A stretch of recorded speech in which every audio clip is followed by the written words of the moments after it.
Assalamualaikum anak-anak, bertemu lagi bersama Pak Fakih dalam pembelajaran PAI.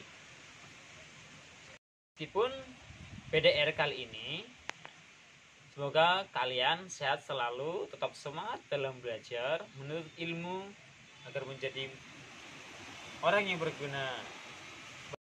Tara, materi kali ini Bapak akan sedikit menjelaskan tentang para rasul dan sifat-sifatnya.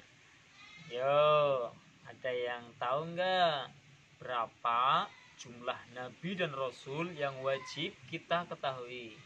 Ada yang tahu? Tiktok, tiktok, tiktok.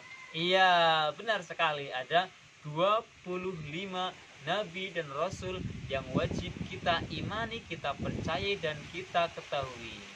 Ya, tentunya kalian sudah bisa menghafalnya ya. Oke anak-anak, sifat-sifat Nabi dan Rasul itu adalah yang pertama, sebagai pembawa ajaran yang benar. Ya, seperti yang kita ketahui bahwa adanya Nabi, adanya Rasul diutus oleh Allah Subhanahu wa Ta'ala. Allah itu menunjukkan bahwa orang yang dipilih berupa Nabi dan Rasul adalah meluruskan akidah atau keyakinan masyarakat sekitar yang pada saat itu kurang lurus atau kurang benar.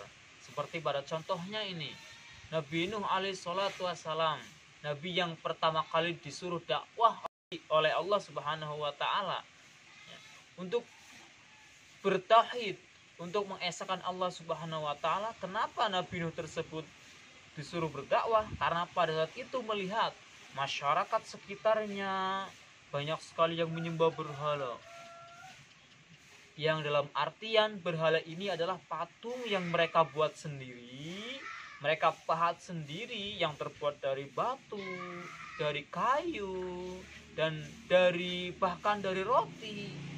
Mereka buat sendiri, akan tetapi naudzubillah min dzalik, anak-anak, mereka sembah sendiri hasil dari ciptaannya. Maka dari itu Allah Subhanahu wa Ta'ala mengutus seorang nabi di antara mereka agar apa? Agar meluruskan kembali keyakinan mereka yang salah kaprah. Ya, tentunya kita adalah makhluk, kita adalah sesuatu yang diciptakan, dan ada pencipta kita yaitu Allah Subhanahu wa Ta'ala. Dan Nabi Nuh alaihissalatu wassalam memerintahkan kepada masyarakatnya, kepada umatnya untuk apa? Untuk mengesahkan Allah Subhanahu wa Ta'ala, untuk memberikan pemahaman kepada umatnya bahwa yang mereka sembah selama ini bukanlah Tuhan mereka dan tidak dapat memberikan apa-apa kecuali adalah azabnya Allah Subhanahu wa Ta'ala. Oleh karena itu anak-anak, bahwa yang namanya Nabi dan Rasul Allah Subhanahu wa Ta'ala, salah satu sifatnya adalah membawa ajaran yang benar. Dan tentu meskipun saat ini kita tidak hidup pada zaman Nabi dan Rasul,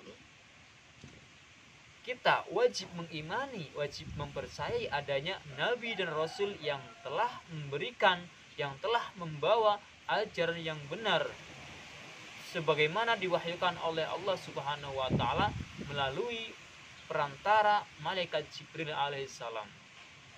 Poin yang kedua daripada tugas Nabi dan Rasul adalah menjelaskan bagaimana cara beribadah kepada Allah yang baik dan benar. Jadi ingat ini Pak Guru pada salah satu riwayat hadis, yaitu yang berbunyi shollu kama ra'aitumuni usolli. Nabi Muhammad pernah bersabda yang artinya itu, sholatlah kalian bagaimana kalian melihatku sholat. Artinya apa? Yang dapat kita tangkap adalah bahwa cara beribadah harus sesuai dengan tuntunan Nabi dan harus sesuai dengan tuntunan para aulia illah, para ulama Allah Subhanahu wa Ta'ala.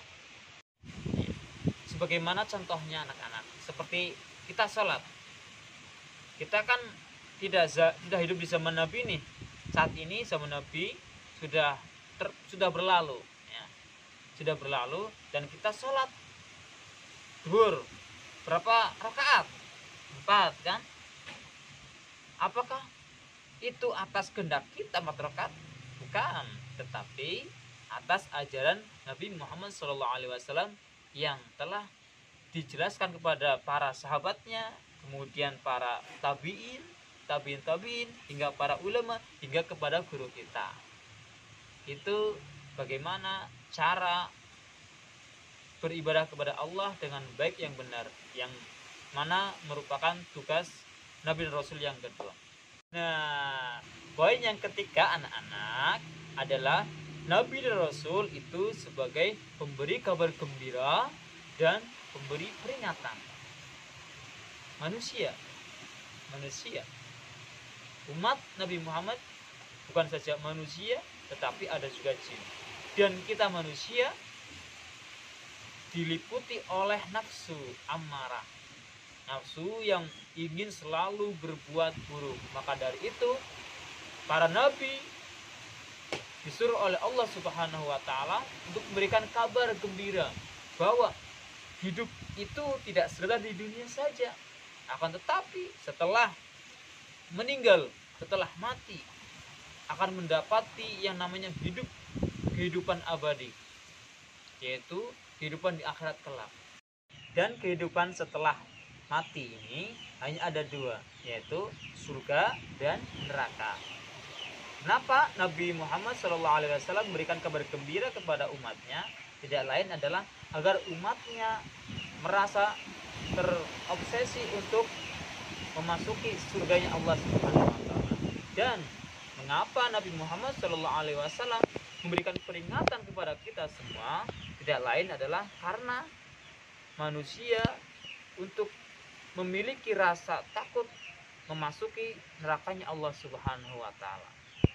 Nah, tugas Nabi dan Rasul yang keempat adalah membina akhlak yang mulia. Sebagaimana disabdakan oleh Rasulullah SAW, "Innama bu'itsu liyutammima makarimal akhlak." Tidak lain Nabi Muhammad SAW diutus kepada umatnya di akhir zaman untuk apa? Untuk menyempurnakan akhlak atau menyempurnakan budi pekerti manusia. Seperti yang kita ketahui pada zaman itu, pada zaman di mana Nabi Muhammad diutus di Arab Saudi, yaitu zaman yang penuh kebodohan, di mana pada saat itu masyarakatnya menyembah berhala, meminum minuman khamr. Itu tadi 4 penjelasan Bapak tentang tugas dari para nabi dan rasul. Dan yang terakhir anak-anak, perlu anak-anak ketahui bahwa dari 25 nabi dan rasul ada 5 nabi yang mendapat gelar ulul azmi. Apa anak-anak? Ulul azmi. Artinya apa? Yang mendapatkan kemuliaan di sisi Allah Subhanahu wa taala. Siapakah beliau? Terangkum dalam nimim. Ayo, ada yang tahu nggak apa itu nimim? Nimim itu singkatan dari nama-nama nabi yang mendapatkan gelar ulul azmi. Yang pertama N, yaitu Nuh alaihissalam. Yang kedua I, Ibrahim alaihissalam. Yang ketiga M, Musa alaihissalam. Yang keempat I, Isa alaihissalam. Dan yang terakhir adalah M, Muhammad alaihissalatu wassalam, nabi kita semua. Itu anak-anak pembahasan tentang 4 tugas daripada Nabi dan Rasul beserta Nabi dan Rasul yang mendapatkan gelar ulul azmi. Semoga pada pembelajaran kali ini kita semua selalu dalam rahmat Allah Subhanahu wa taala. Belajar anak-anak dan tetap semangat meskipun belajar di rumah. Wassalamualaikum warahmatullahi wabarakatuh.